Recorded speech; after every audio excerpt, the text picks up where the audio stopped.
All right. Shabbat Shalom to the whole full elect of the nation of Israel.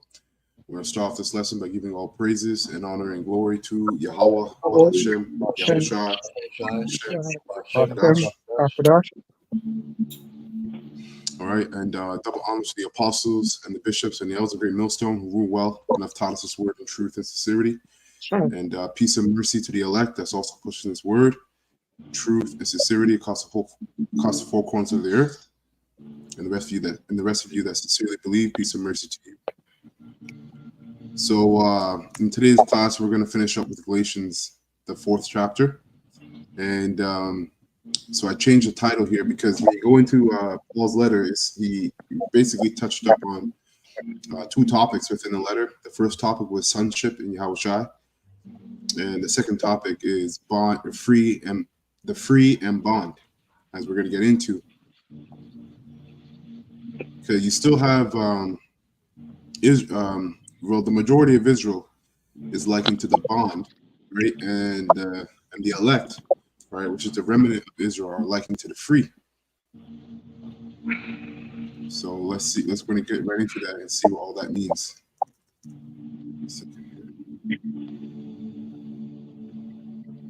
Okay, so we left off at 15, verse 15. So it says here, Galatians 4 and 15. Where is then the blessedness ye speak of?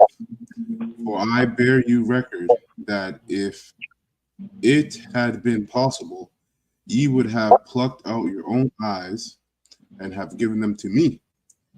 Am I therefore become your enemy because I tell you the truth? They zealously affect you, but not well.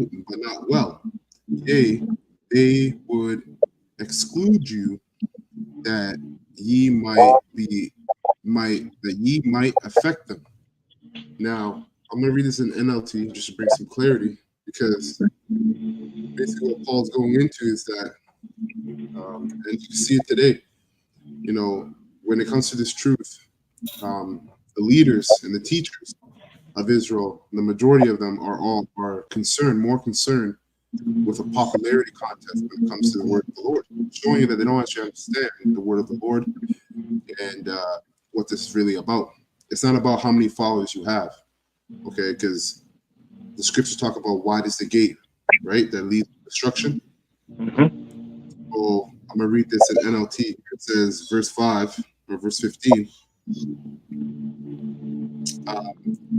Where is the joyful and grateful spirit you had? I'm just jump down 16. It says, have I now become your enemy because I am telling you the truth? Those false teachers are so eager to win your favor, right? So they're so eager to win the favor of Israel rather than just telling them the truth, because who wants to become an enemy of Israel for the truth? Well, the only Israelites that will become an enemy of Israel and an enemy of the world, okay, for the truth's sake, is the elect. It says here, those false teachers are. Yeah, Khan, go ahead. This is Jeremiah 2, verse 33, and it reads, why trimmest thou thy way to seek love? Therefore hast thou also taught the wicked ones thy ways. Right? So I jumped there because Paul, basically teachers of Israel, they'll speak lies just to gain a good congregation, like a big congregation, like Snake from IUIC there. He's about like going out and have a big conglomerate, like a big following to say his camp is bigger than our camps and he's all the worldwide. What is it? Israelites worldwide. Some slogan. Yeah. 12 tribes worldwide. Right? Yeah. Which is madness, because the Most High, there's no scripture that says we're here to save all black people or all Israelites. The Most High says 2/3 of the nation, and there's nothing you do about it. All right, this is how it was written. Okay, so that there he's going off in that sense. Okay, so they're gonna hate us. The GMS is the most hated Israelite groups up there. Why? Because we tell you the truth. That's right. All right. That's right. So we have become their enemies because we tell them the truth. That's all it is. Because whenever something, we always defend the scripture, the doctrine. As soon as something comes up, we check them. So now we're bumites, we're rapists. It's like a rapist, all these things, which is blasphemy and like lies. Yeah. Right? What? Yeah, Qam. I have one quick one, Babak Shah. Yeah, go ahead. Yeah, go ahead. You don't have to go to it. Just land backing. Luke 6:22, red letter. Blessed are ye when men shall hate you, and when they shall separate you from their company, and shall reproach you, and cast out your name as evil for the Son of Man's sake. Beautiful. Yes, so. Slack, read that one more time. Luke 6:22. Blessed are ye when men shall hate you, and when they shall separate you from their company, and shall reproach you, and cast out your name as evil for the Son of Man's sake. Wow. Real quick, it's powerful, that verse, Galatians 4:15, because there's a question is asked, and the man of the Lord just answered part of that question.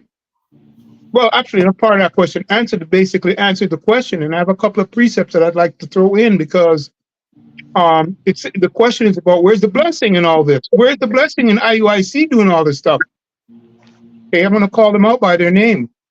Okay, and call them as bumites. Where's the blessing? Right? There's no blessing there. The Lord's not going to bless that. So, real quick, if you could get me the book of Revelation, I'm going to go straight to prophecy, the first chapter, and if you could read from 1 to 3 to answer that blessing. This is how the blessing comes, just in case you guys missed it, you folks at home, man. This is how the blessing comes, and the brother just brought that precept out to back up the other precept in regards to the blessing. Okay, the Lord is the one that's blessing. Okay, not all these fanciful things in regards to these groups, man. Revelation 1 and 3, 1 verse 1 to 3. 1 and 3. Yeah, no, start at the first verse. This is how. Slack.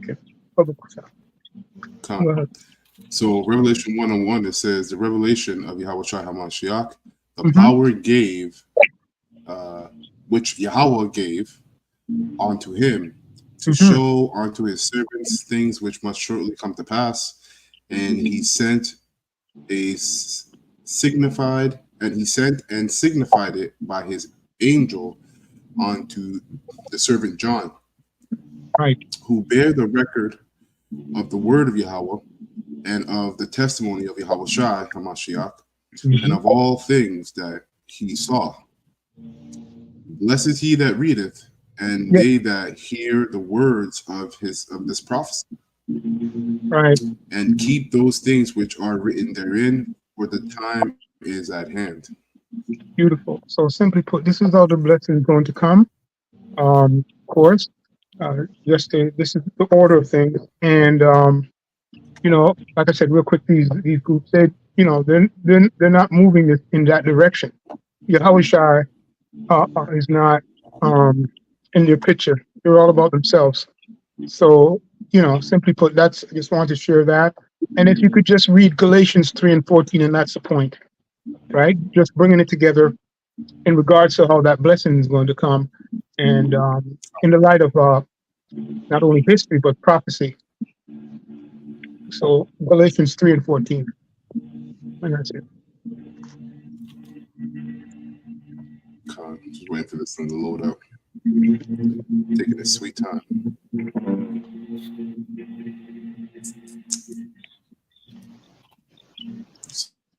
So Galatians 3 and 14, it reads. Read from the 13th verse. The blessing of Abraham might come on the Gentiles through YAHAWASHI HAMASHIYACH.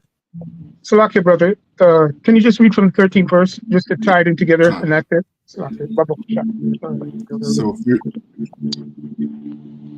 13 and 14.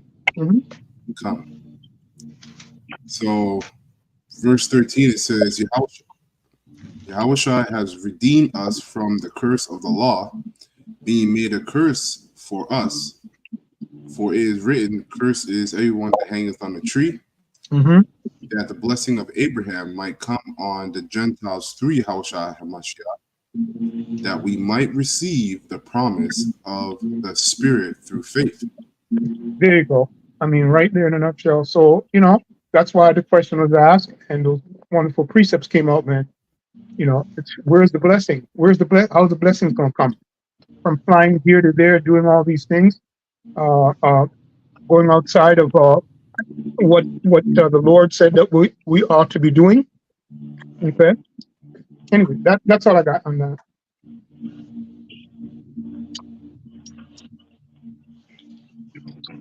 So I just gotta wait for this thing to load up. But while this is loaded up, I'll continue reading the NLT, verse 16. Have I now become your enemy because I'm telling you the truth? And this is the main point of what we're trying to get out, is that knowing that when you come into the ministry and you're teaching the word correctly, you're going to be an enemy of the majority. You're going to be hated by the world and the majority of Israel. It says, those false teachers are so eager to win your favor, but their intentions are not good. They are trying to shut you off from me so that you will pay attention only to them. So when Paul would go over to the Galatians and teach them, he would have certain Israelites that would, act certain ways and basically be fake and try to be kind to, the followers of Paul, and win Paul's followers over, right? And especially when he left, right? And that's why I think he mentioned that, when he was about to pass on into the heavens, he said that there will be wolves among you. So he went to various camps and he knew who was basically a wolf and who was a sheep, right? And you have the same thing going on again today. You have a lot of wolves in sheep's clothing. Okay. You got a precept back? I got a quick precept once you're done, Babakucha. Come on, go ahead. Second Esdras, as it's straight to the point, 8:1. He answered me saying, the Most High Yahawah had made this word for many, but the word to come for a few. Apostle Tar made a video saying that some of the groups are teaching that even Edomites can make it. So it's not for everyone. It's just for elect, for a few of them, right? That's right. Where's the blessing in that? Yeah. Right. You what you call it, gawk, and you guys that push all that weird stuff. That's not scriptural. Where's the blessing? Anyway, continue. Real quick, I got this here. John 7:6. It says, then Yahushua said unto them, my time is not yet come, but your time is always ready. The world cannot hate you, but me it hateth, because I testify of it. Right. So Yahushua, when he came, right, he came as a witness to testify against the world, and especially the world of Israel, because they were given the laws. And us receiving the same spirit of YAHAWASHI via the Holy Spirit, we have now become witnesses in the stead of Yahushua under the apostles and elders. And we are also witnessing against you Israelites, you wicked Israelites, and the world. So who do they really hate? They hate YAHAWASHI, which is in us, right? So it says that the works thereof are evil. And that's what we're doing. We're telling you what you're doing is going off. You're talking about Russia's going to come back and take us over while we're in the kingdom.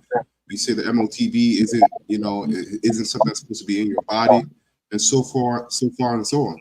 Right, there's a lot of things that Israel is going off with concerning the doctrine.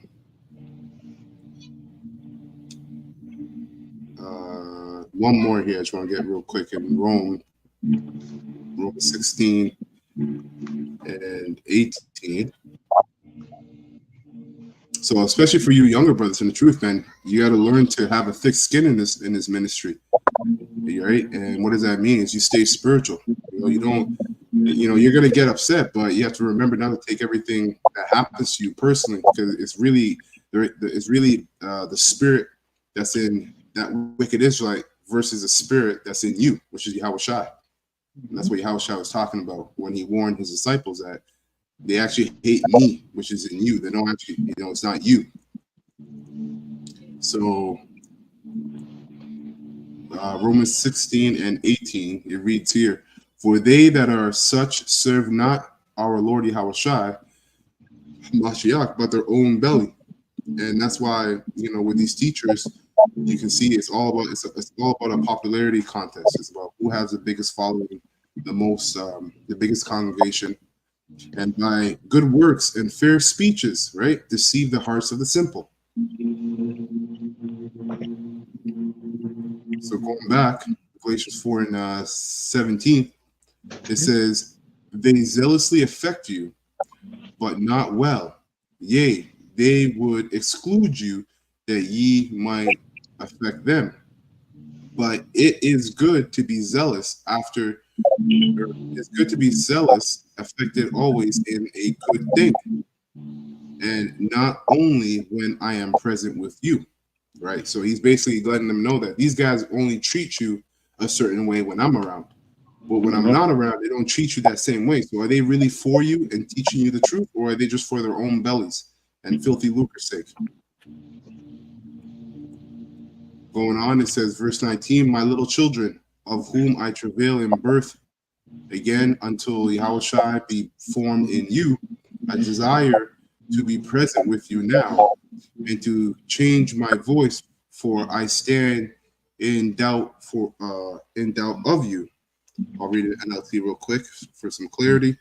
It says, if someone is eager to do, verse 18, if someone is eager to do good things for you, that's all right, but let them do it all the time, not just when I'm with you. Oh, my dear children, I feel as if I'm going through labor pains for you again, and they will continue until Yahushua is fully developed in your lives. I wish I was with you right now, so I could change my tone. But at this distance, I don't know how else to help you. And that's why we tell you, and when you look at IUIC, what are they doing? They're flying to all these different places, right? We have the internet. So Bar constantly brings that out. And it's so true that the internet does the heavy lifting. This YouTube does the heavy lifting. So we don't need to go out and fly to all these different places, but they do it because for them it's a popularity contest, right? And they're only fulfilling their own bellies and actually doing the work. How about shy on the right hand side? Yeah, beautiful point, brother. It's serious. That word zealous, I mean, they're actually jealous, right? And when you go into the word, they present a fervor, but then when you bring out the doctrines on them, because that's why they left, because they have their own ideas. They've created their own ideas, and that's because they're actually jealous. That's why they basically left. And I've seen this time after time in the ministry in our camp. All these men that the Lord sift out, they're jealous, and they expressed a fervor when they were in the truth. Every last one of them. But this word is going into jealousy, right? So if you're going to be jealous for me, what you just read there is what the Lord would require. That's right. And diligence, the fruits of the Spirit going into it. But anyway, that's the point. So you folks look up that word zealous or jealous. You want to go on that word tone? They said if I was with you. Okay. Yeah. It says voice in the King James. Want me to go to etymology? NLT, yeah. NLT said tone. Sure. It won't look it up in NL. Oh yeah, tone. Yeah. Let's see here. Come on now. Yeah, it's a voice. It's working overtime today. Yeah. Oh yeah, it says phone. Yeah, same thing, voice. Yeah. Just gotta be patient, man. Gotta suffer. Gremlins are working overtime.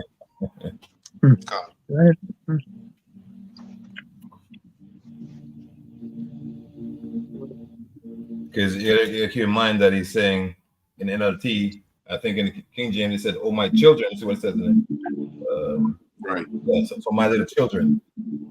And he's not saying that in a derogatory term, right? Right. Because we're all children. You know, we all have been born again. So you mentioned in our last live that, you know, in the carnal or in the physical realm, most brothers here are your elder in a physical sense. We're older than you, but in a spiritual sense, like, you know, you're older than us, right? So is a reason why, you know, you're placed as a head of this faction of the body, right? And that's how it plays out. But in a physical sense, like, you're probably like like younger than most people on the live. Yeah, I'm the youngest here. Yeah, 100%. So go ahead. Yeah, so the word here, let's get in the Greek. Strong's G 5456. Phone. So it says a sound, a tone of inanimate things as musical instruments, a voice of the sound of uttered words, speech of language and tongue. So what jumps out at me there is a tone, right? Right. So it's, you know, a lot of things can get lost in translation. You know, sometimes you be typing things and a person doesn't know what tone or what manner you're saying it. Yeah. So because you're speaking to the little children, like newly baptized, newly proselytes, convert. You want to say True. You know, I'm not yelling at you. I'm not dissing you. You know what I mean? That's on a be there. So I wish I was there in person, right? So you feel what I'm saying. You know, I'm saying the word. Say, see what I'm saying, right? Not literally seeing it, but you can feel it. You see what I'm saying? Yeah. See what I'm saying? And it says here, make clear. Yeah, Khan, you're right. Right? Make clear. Yeah, to shine and make clear. That's right. So to make the light come through, and YAHAWASHI is a light, right? Because the whole thing about preaching YAHAWASHI. Yeah, that's a good point, man. That's a good point. Go ahead. That's right. Khan. I got a quick research. No, I'm just gonna say that's a good point, because earlier Paul was saying that they use fair speeches. Yeah, Khan, there's a delay on here. There's a bit delayed, so there's a bit delayed. So don't go there. You guys can hear me? Yeah, I can hear you, but there's it's a bit delayed. Delay. Khan. This is Matthew 18. Khan. Verse 2. I read on 4. And YAHAWASHI called a little child unto him, and set him in the midst of them. Verse 3, and said, verily I say unto you, except ye be converted and become as a little children, ye shall not enter into the kingdom of heaven. Whosoever therefore shall humble himself as this little child, the same is the greatest in the kingdom of heaven. So this is why Paul keeps saying little children. So it wasn't in a derogatory term at all, right? He's just basically teaching about being humble and showing humility, right? And he himself is under that yoke of extending that likeness of YAHAWASHI, of showing humility, man, because it's required, right? It's not about how old you are in the physical realm, and it's about you knowing that you're born again, and there's lots to learn. Right? And except you humble yourself down as a child, you can't get this. Go. I'm not frozen. Yeah, slow. yeah, I'm frozen. yeah, he's frozen.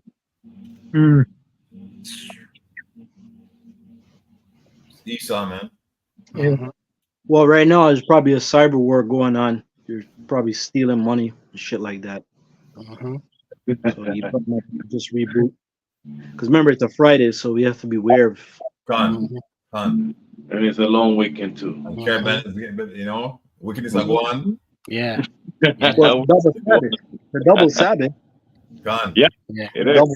So, a lot of rise going on. Most of them jack them up. Oh, the most I jack up tomorrow, man.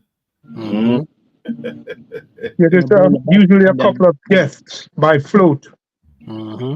are crippling. The Mark camp was just some curses. Absolutely. Well, you gotta do it before you leave your house.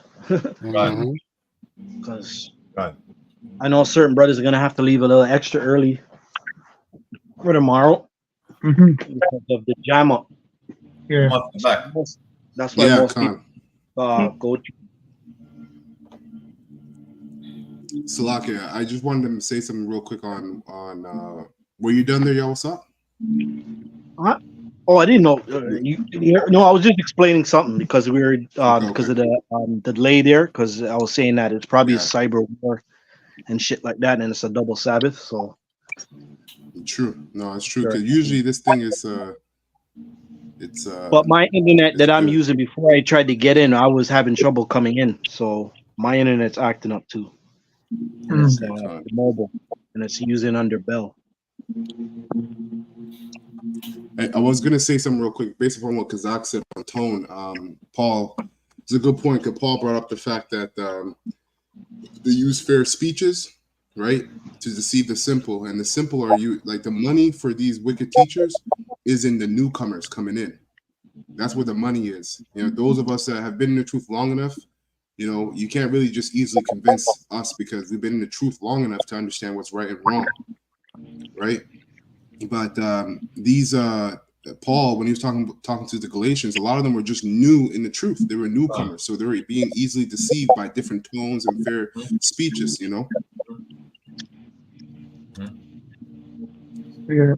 Pretty much. Yeah. Pleasing to the sight, pleasing to the eyes. They'll speak like that. You know. Wow. Well, a lot of these young brothers, you have to learn to ask questions, man. Don't just believe everything you hear. If you're like, we go through this, you know, with brothers in our camp that are not the brothers who listen to us on the outside, right? With our camp, you know, if you're hearing a teacher break down something and you do not understand it, that's on you for not asking for more clarity. That's on you. You know, you need to ask questions, man. You need to ask questions. That's simple. That's what is Proverbs 14 and 15 for you at home. You look it up. Right. So going back here, Galatians 4 and 21, as you see here, where was I? Yeah, 21, right? Yep. Yeah. And you see bond and free. So now Paul's going to switch up his tone and go into something else. So it says here, verse 21, tell me, ye that desire to be under the law, do ye not hear the law? For it is written that Abraham had two sons, the one by a bondmaid and the other by a free woman. But he who was of the bondwoman was born after the flesh, but he of the free woman was by promise. Verse 24, which things are an allegory, for these are the two covenants, the one from Mount Sinai, which gendereth the bondage, which is Hagar. Now, I got two priests I want to bring out concerning what he's saying, but I also want to go over that again in NLT real quick. It says here, verse 21 in NLT, tell me, you who want to live under the law, do you know what the law actually says? The scriptures say that Abraham had two sons, one from his slave wife, right? And one from his freeborn wife.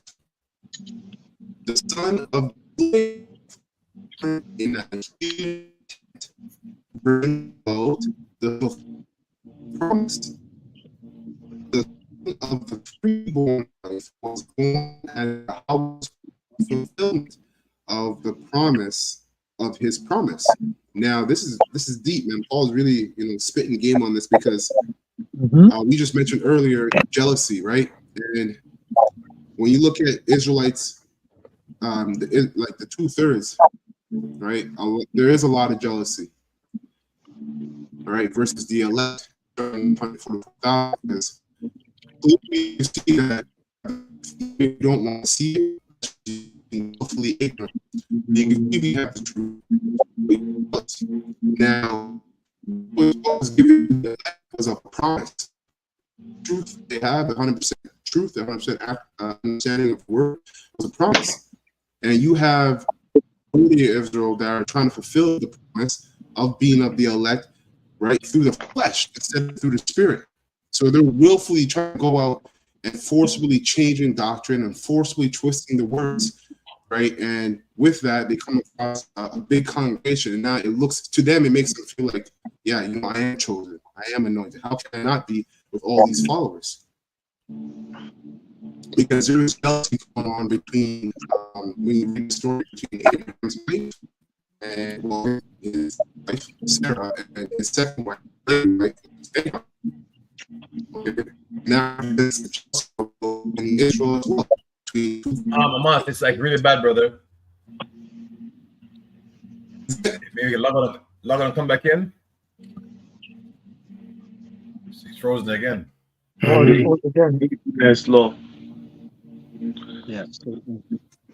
Shit. No, it's like that. There you are. Yeah, it's choppy. It's choppy, very Good choppy. now? Yeah, it's doing that. And I have this on my phone too, like the hospital. Oh shit! You're not doing it hardwire. Holy. Same, man.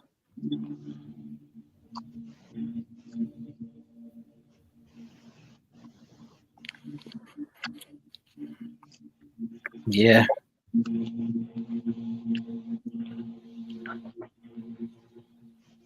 Yeah, it's choppy.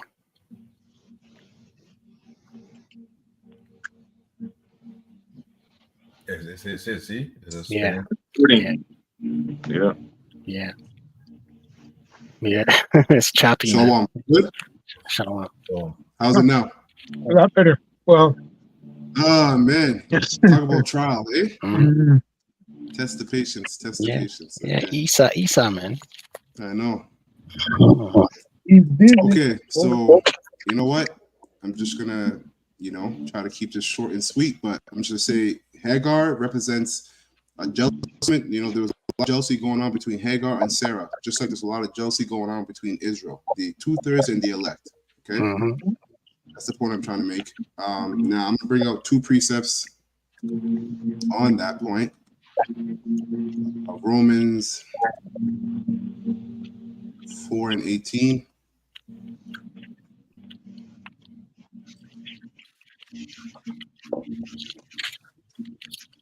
So Romans 4:18, it reads, "Who against hope believed in hope that he might become the father of many nations, according to that which was spoken, so shall thy seed be. And being not weak in faith, he considered not his own body now dead, because he was old." All right, very, very old. "When he was 100 years old, neither yet the deadness of Sarah's womb," because she was also old. "He staggered not at the promise of Yahweh through unbelief, but was strong in faith, giving glory to Yahweh, and being fully persuaded that what he had promised, he was able also to perform." So the reason why I brought that out is because our faith blooms the best when we're in a weak state. All right, and when you look at these false teachers of Israel, they base their faith upon them having luxurious things. Like if they like Nate, he's worth $1.5 million. He could do No, 150 million. 150. God, Google it. Oh my God. Yo, so imagine how strong do you think he would be with his doctrine if he wasn't worth all that, if he didn't have all that. You see? And the majority of Israel, their faith is based upon what they have. When you look at the elect of Israel, our faith is eternal, right? And like I said earlier, our faith blooms the best when we are made weak. Just like when you look at our forefathers, Paul was put in a weakened state with a thorn on his side. The Lord said, "My grace is sufficient for thee." You know, faith is best bloomed when you're in a weakened state. And that's why YAHAWASHI prayed for the elect. And the way he prayed, he said, you know, you have not shown your word to basically the high and the mighty of the world, but the lowly, the meek, and those that are downtrodden. The Lord always likes to show he shows his power through the weak. And that's what he did with Abraham. Abraham and Sarah represent that because they were both very old, and to have a child that was promised to them, you know, they were basically mocked at. Now I'll go from here one more to Romans 9. I have a quick one, brother. Babakasha. Just to land back on Israel's faith. They like things that are alluring to the eyes. Matthew 11 verse 7 in the NLT. As John's disciples were leaving, YAHAWASHI began talking about him to the crowds. What kind of man did you go into the wilderness to see? Was he a weak reed, swayed by every breath of wind? Or were you expecting to see a man dressed in expensive clothes? No people with expensive clothes live in palaces. Were you looking for a prophet?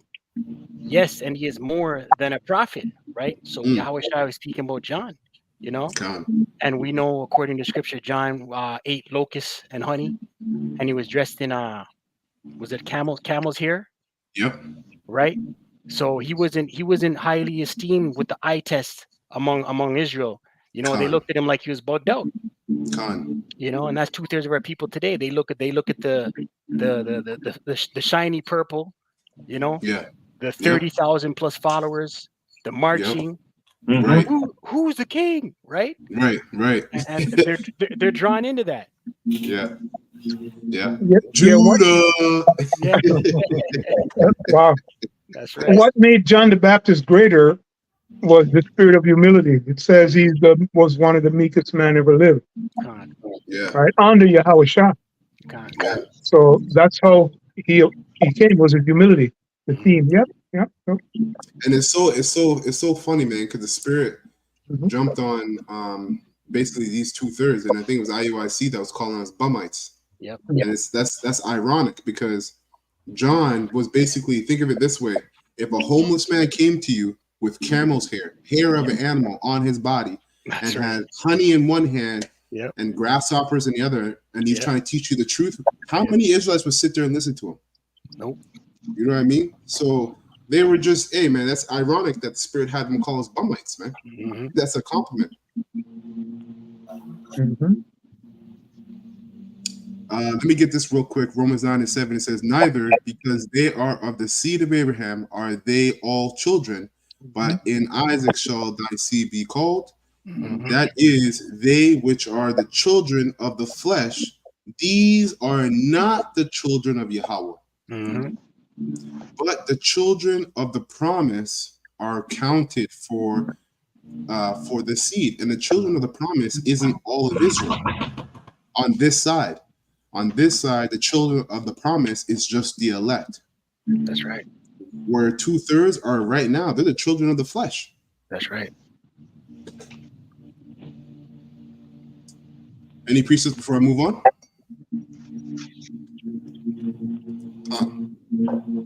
So it says here, verse 25, Galatians 4:25, for this Hagar is Mount Sinai in Arabia, and answers to Jerusalem, which is now and is in bondage with her children. But Jerusalem, which is above, is free, which is the mother of us all. Now, this is twofold, right? In a literal sense, the motherland is not Africa. The motherland is Israel, right? But in a spiritual sense, Jerusalem that's above is talking about the elect, because when you go in Revelation, I think 14, it talks about how I saw a new Jerusalem coming down from heaven. All right. And what are they free from? Are they free to do whatever they want? No, they're free from the captivity of sin, which is in these bodies. Now, I'm going to get 2 precepts on that. Romans, let's get Romans 6 and 14.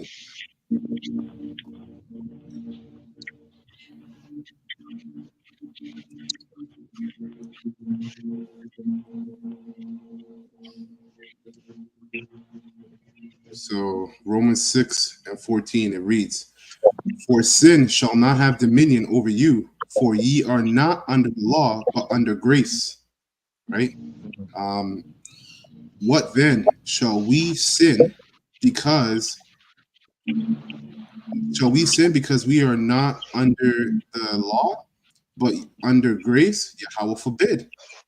Know ye not that to whom ye yield yourselves servants to obey, his servant ye are to whom ye obey, whether of sin unto death or of obedience unto righteousness? And actually, I'm actually going to flip this. NLT is a little bit more clear on it, even though.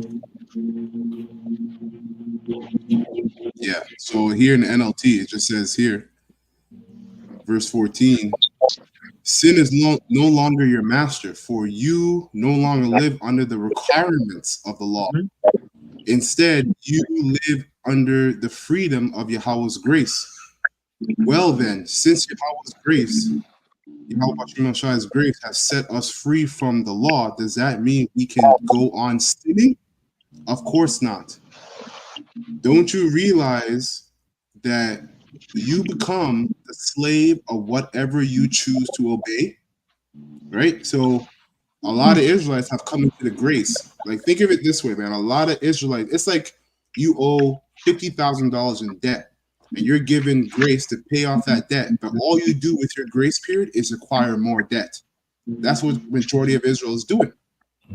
Instead of paying off the debt. Don't you realize that you become the slave of whatever you choose to obey?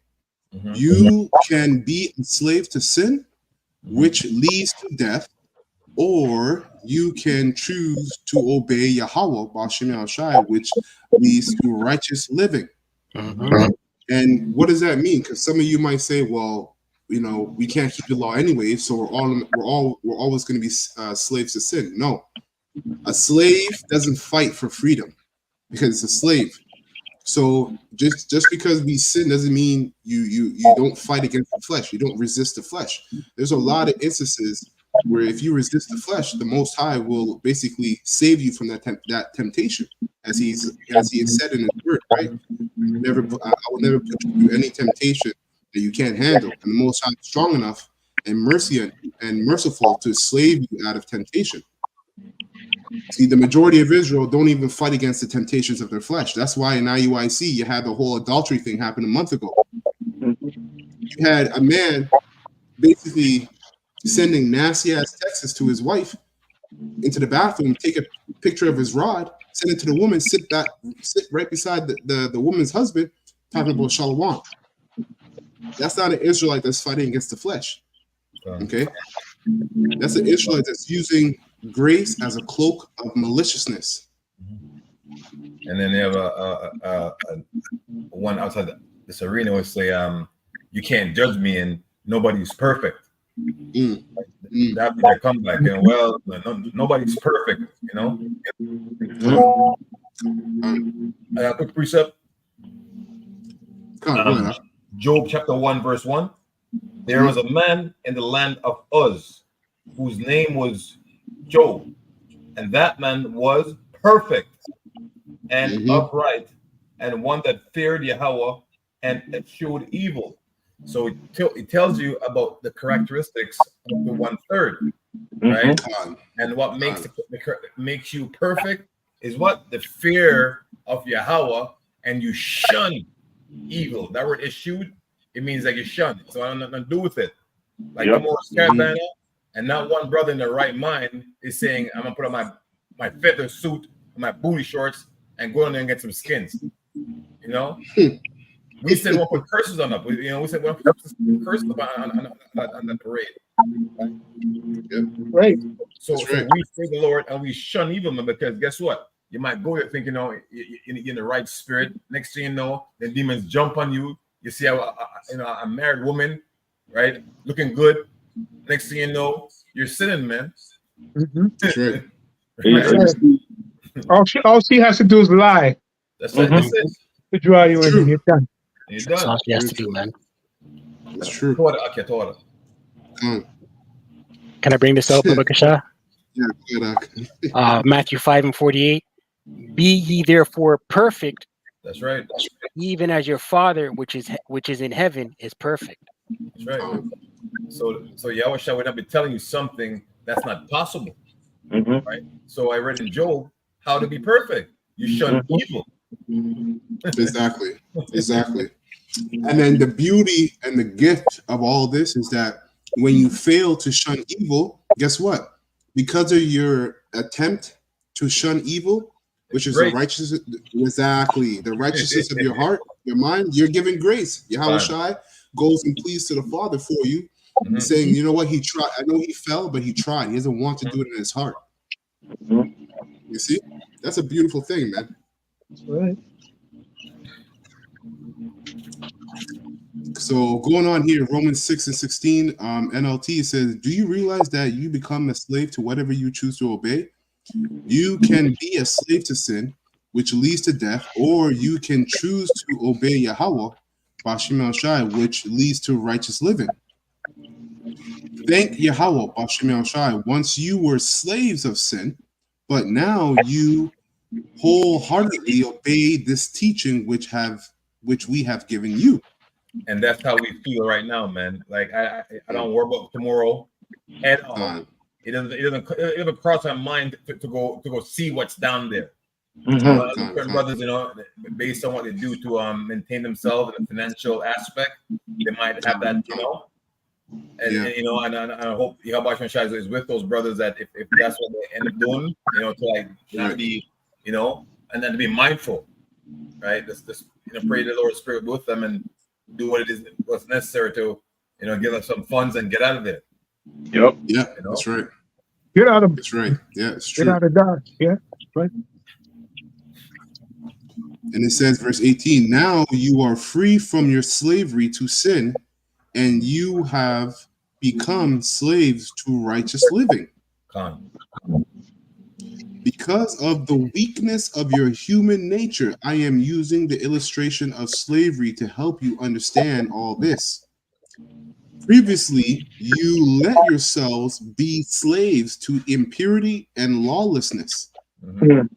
Yeah, if it wasn't for the truth, hey, listen, I'll be getting ready for tomorrow. I'd be trying to catch all the bubbles, I want that smoke. That's right. Now you can't, because you don't know if that's a man. That's right. Oh shit! You got Decepticons down there. Lot of transmissions, huh? Yeah. All those transgressions.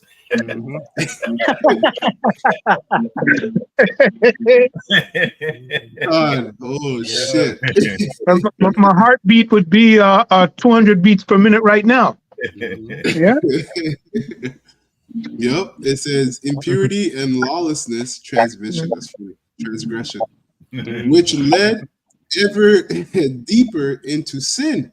Yeah, man, because there's already a sin to be a part of those people, but now you're dancing with someone who appears to be one thing but is the other. Now you must give yourselves to be slaves to righteous living, so that you will become holy, separate. That's right. So going back, let me get one more here. Peter, straight to the point.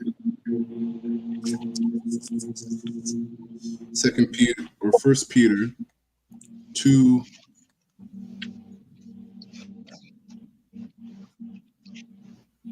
So 1 Peter 2:16, it reads here. For you are free, yet you are Yahweh's slaves. Don't let your freedom be an excuse to do evil. Now, in the King James, it says, a cloak of maliciousness, right? And when you look up the word malicious, it goes into pretext. I'm not going to go into it. You at home, go do that. Look up the word maliciousness, a cloak. Look at the word cloak, and then go into pretext. Now, when you go into pretext, again, the etymology, it says here, it says that which assumes as a cloak or means of concealment, and then it says a pretext, outward display, right? So on the outward appearance, the Lord said, the Lord told Samuel, I don't look on the outward appearance, but I look at the heart. It says here, to disguise, right? Cover, literally weave in front, for sense, compare, pull the wool over someone's eyes. So what does that mean? They're acting. Exactly. Wolves in sheep clothing. That's right. That's right. So they're basically weaving and weaving the truth in front of your eyes. But you have to have the spiritual, the eye self to see what they're doing, man. And if you can't see what they're doing, they look like sheep to you, but they're wolves. So going on, it says here, Galatians 4 and where is that, 27? Yeah, 27. It says, for it is written, rejoice, thou barren that bearest not, break forth and cry, thou that travailest not, for the desolate has many more children than she which has an husband. Now we, brethren, as Isaac was, are the children of promise. But as then he that was born after the flesh persecuted him that was born after the spirit. Yeah, because Isaac was born first, but Isaac was basically bullying, or sorry, Ishmael was born first, but he was bullying Isaac, and that represented basically how the elect would be looked down upon, right, among Israel, because they're not in fancy garments like John wasn't. Okay, it says, now, brethren, as Isaac was the children of the promise, but as then he that was born after the flesh persecuted him that was born after the spirit. Even so it is now. So a lot of Israelites are born after the flesh, and they're persecuting Israelites that are born after the spirit. The spirit of who? YAHAWASHI. Nevertheless, what saith the scripture? Cast out the bondman or the bondwoman and her son. For the son of the bondwoman shall not be heir with the son of a free woman. That's right. So if you want to basically subject yourselves to the world and the richness, and that means you want to be in captivity. It's a lot of 2/3 of Israel want to be in captivity. They don't want to be free from captivity because all they know is captivity. They don't have the faith and the spirit to see the kingdom of heaven coming. What? Right? That name Hagar, as it pertains to one woman, can it go with that name Hagar? What?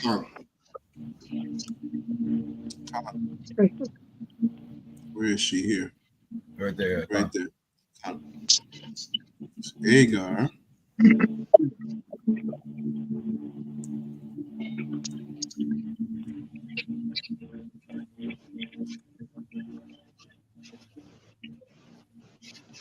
So in the Greek, Strong's G48, Agar, which is a Hebrew origin, and it says here, flight, Abraham's concubine and mother to Ishmael, the concubine of Abraham. I think it also means forsaken in the Hebrew. It means forsaken, right? Oh, look at that. in the Hebrew. So that's in the Greek. They're gonna. So in the Hebrew, yeah. Oh, serious Egyptian slave, concubine Ishmael, flight. Let's go down. Well, you know the bullet that goes off a little bit. Con. Yeah, but you know, you're right to say that she was forsaken still. Con. Put the flight by her mistress. Yeah, so the flight. So she was forsaken. Yeah. She was chased out. Yeah, exactly. Yep. And that's what's going to happen. The Lord's going to chase out 2/3. They're going to be destroyed. And now the so-called scholars, they want to say that she wasn't a concubine. She was actually a princess, right, of the Egyptian king. But it doesn't really matter your rank outside of being a daughter of a son of Israel. You can't surpass the daughter of Zion and the woman. Like you're always going to be lower than. Right. Exactly. What your rank is outside of the nation, you're going to be a concubine. You know. That's right. That's right. Yeah. That's right. So verse 29 it says 4:29. But as then he that was born after the flesh persecuted him that was born after the spirit. So guess what? We're going to be persecuted because 2/3 of Israel is born after the flesh, and we're born after the spirit, just like Isaac and Ishmael. Okay. Even so, it is now. Nevertheless, what saith the scripture? Cast out the bondwoman and her son for. Yeah, well, he said cast away, right? And it says cast out. Cast out the bondwoman and her son. For the son of the bondwoman shall not be heir with the son of the free woman.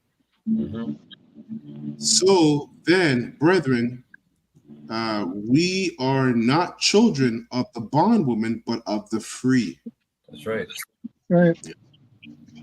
You know, I got one precept here. I got 8, Romans 8, 13.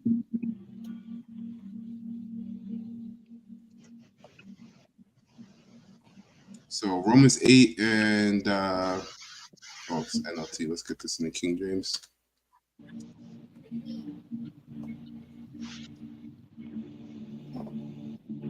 So Romans 8 and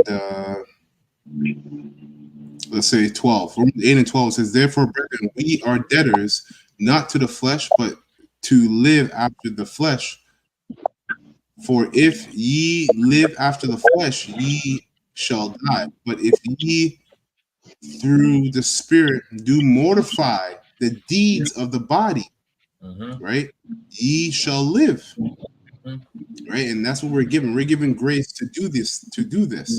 Before YAHAWASHI, he didn't have grace to mortify the deeds of the flesh. You were just condemned right away. For as many as are led by the Spirit of Yahawah, Bashim Yahshai, they are the sons of Yahawah, Bashim Yahshai. For ye have not received the spirit of bondage again to fear, but ye have received the spirit of adoption, whereby we cry, Abba, Father. Yep, that's it, man. Yeah, that's it for me. Brothers, have any lasting precepts or statements? Beautiful. Hey, real quick, we did say this, right? So I just want to make sure that people can't say we're lying. I'm just going to look it up here. The brother Shar sent this to you, Bishop Nate's net worth, yeah. Now, he's a household name on that. So, and this is on Celeb Qam. Celeb. It's right there. It's right. The middleman. Yeah. So it says Nathaniel, net worth 2023, age, height, weight, wife, and more. That's funny. Gives you look. 2022. Wow. So he started at 2019, 55 million. Then he grew 80 million. Then so he got rich COVID too. Yeah. Man. Yeah. Still a lot of masks. That's why he was saying about the shot. Remember, he was against the shot. Yes. Yeah. Con. Juke Well, up he a was lot of snaking guys. it. He was snaking it. He's like, if you have to, you can take it. But it's like, you know what I mean? And here in 2022, he's 150 million, 25% increase. And we're at 2024 now, so it must have 200. Because remember, he wanted to buy a plane. Like, like, not one day in my life I say I want to get a jet because I know I can't get a jet. But he know he had the means. You know, something was going on. I want to get a jet. So that's a tax write-off for him. Hey, and we're not doing this. We're not showing you this just to like scoff at the man. We're just showing you the truth. Look, if you go and look at GMS or Apostle Tahar's net worth, you're not going to find anything. Apostle Tahar's net worth. It makes 20K USD a day. A day. 20K US dollars a day. Tax free. Like 35,000 Canadian. 35,000 Tax Canadian. Lord, please. Tax free. Yearly income. Not a day. Daily. What are you doing $35,000 a day? A day. 501c3, right? Tax free. Right. 501c3. Scriptures say, "Thou shalt not make a covenant with the devil." Roughly paraphrasing. Right. Yeah. For you to have a 501c3, you gotta sign papers.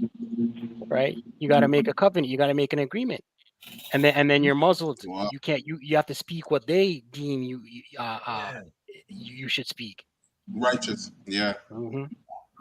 Like you can't make no mistakes. You say I buy tomorrow. I buy that Benz tomorrow. Exactly. Damn, man. Damn. That's crazy, man. So that's the facts right there. We're not making anything up. You can look up on Google, man. It tells you right there. All these information. That's right. And I just want to say the question is answered from this lesson, the first precept that came out under the title Bond and Free. The question was asked in Galatians 4:21, do you hear? Right? And those precepts came out as a witness against all of these men. And more importantly, as Brother always mentioned, it's a double-edged sword.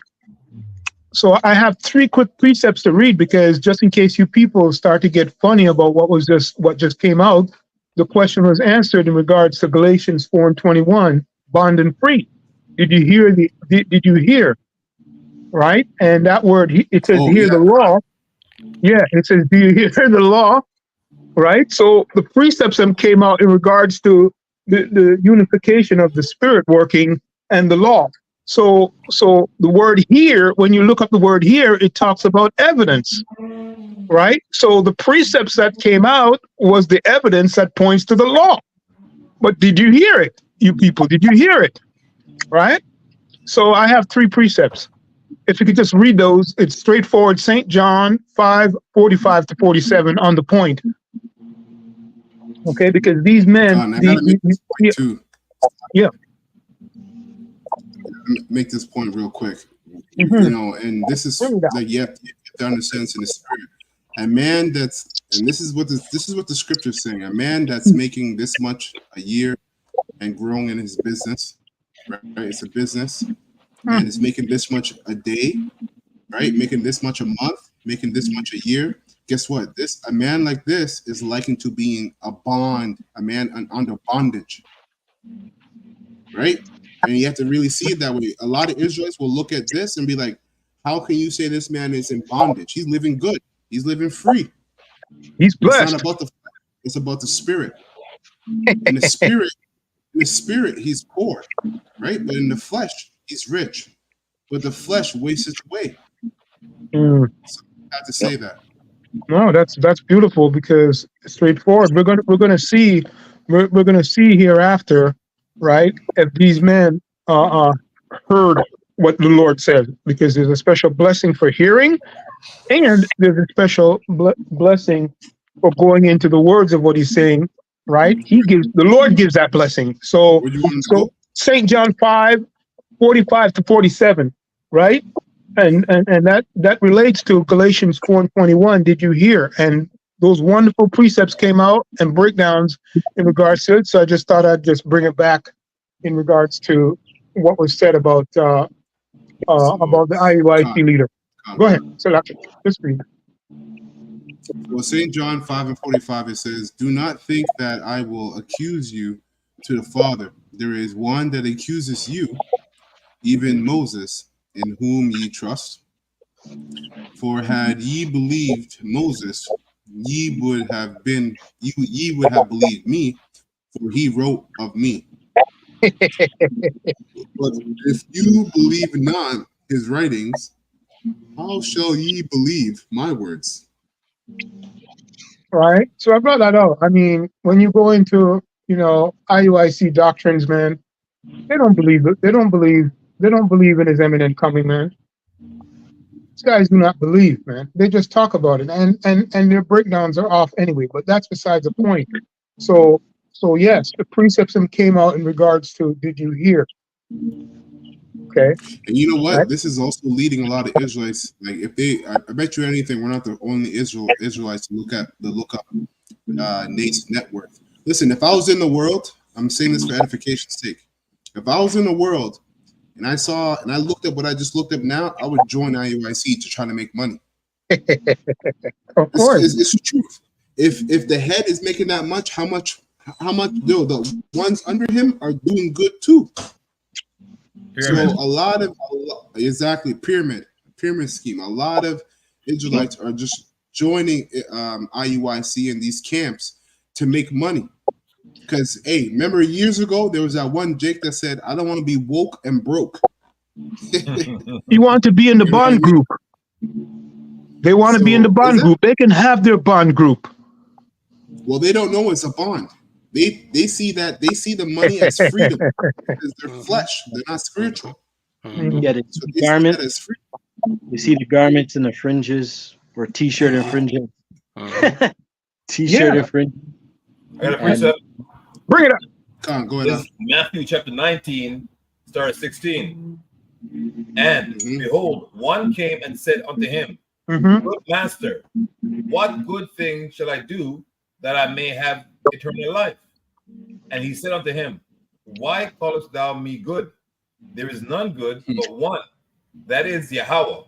But if thou wilt enter into life, keep the commandments. And he's out the law. He says unto him, which Yahawashi said, Thou shalt do no murder, thou shalt not commit adultery, thou shalt not steal, thou shalt not bear false witness. Which they do. Thy father and thy mother, and thou shalt love thy neighbor as thyself. The young man said unto him, All these things have I kept from my youth up. What lack I yet? Yahawashi said unto him, If thou wilt be perfect, go and sell that thou hast, and give to the poor, and thou shalt have treasure in the heaven, and come and follow me. But when the young man heard that saying, he went away sorrowful, for he had great possessions. Right. Yeah. Great possessions, man. I got a 3%. Hey, Khan, and I gotta say this real quick. Take it from myself, and I know brothers have been through it too. When the Most High makes you poor, trust me, it's for your benefit. And when I mean poor, I mean like you're living daily bread. It's for your benefit, man. Because the brother just read that precept. You can keep all the laws, but once you have to give away all your possessions, that's when you really try. Remember Job? Yeah, remember Job, man. Go ahead, sir. Yeah. Mark 8:35. If you try to hang onto your life, you will lose it. But if you give up your life for the sake and for the sakes of Yahawah news, you will save it. And what do you benefit if you gain the whole world but lose your own soul? Is anything worth it more than your soul? Because we know something was done behind the scene for you to have $150 million. Well, the new name I'm going to call him is the Bond Group. And you have Jakes in the world, you know, who still ooze Christianity, and it's still coming out of their pores, and they may be new Israelites, right? And you know, Christianity, they have that saying, "I'm blessed and highly favored," and the prosperity doctrine. So new Israelites are going to see that and be like, "Oh, that's where it's at. He's blessed," you know. Totally forgetting that the Most High is going to come, or the Yahawashi is going to come and do away with this whole structure, this whole economy. All of it. Right? Like, let me read this from the brother. He posted this up.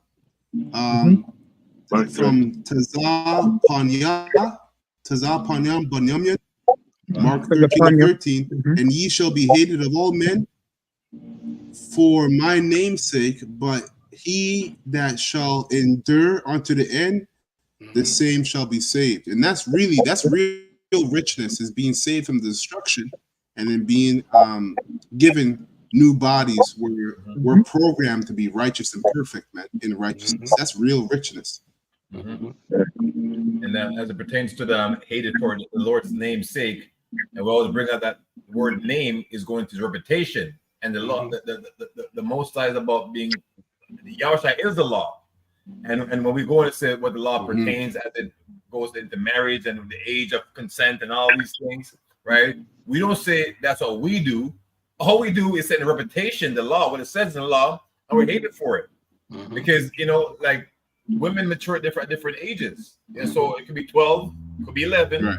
We're not saying go and find an 11-year-old or 12-year-old. We're saying we just read the Bible in its entirety and saying, hey, that's in the Bible. And then we're hated for that, for saying what Yahawashi says. Right. Can I bring this out quick? Right. Yep. Yeah, go ahead. Revelations 11:3, and I will give power unto my 2 witnesses, and they shall prophesy 1,203 square days, clothed in sackcloth. Right. This captivity, Babylon the Great. Right. Northern Kingdom and Southern Kingdom. Right. The elect men of the Lord prophesying girded in sackcloth. They're going to be in a mind state of mourning, you know, vexed with this world. You know, if you have riches, if you have $150 million, bro, you're not mourning, man. That's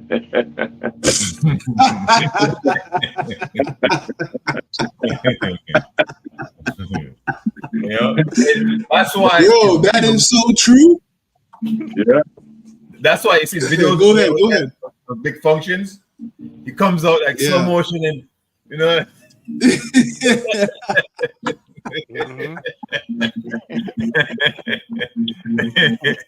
They got swag. Oh man! Oh my gosh, man! Man, call halal YAHAWASHI. We don't have that spirit on us, man. Yeah, call halal YAHAWASHI. Yeah, man. What's this guy on the comment board saying? Dwayne Andrews.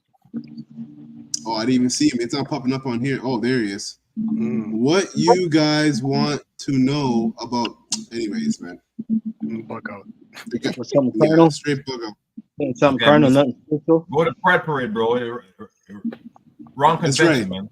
Yeah. That's right. Wrong convention. That's right. I'm gonna entertain his carnal mind.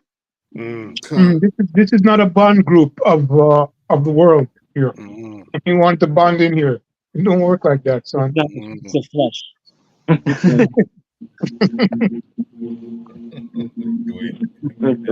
Yeah, straight up.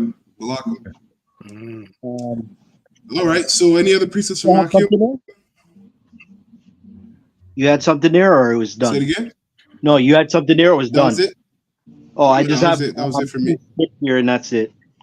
Yeah, go ahead. Go ahead. Hebrews 12:7 says, "If ye endure chastening, God dealeth with you as sons. For what son is he whom the father chasteneth not?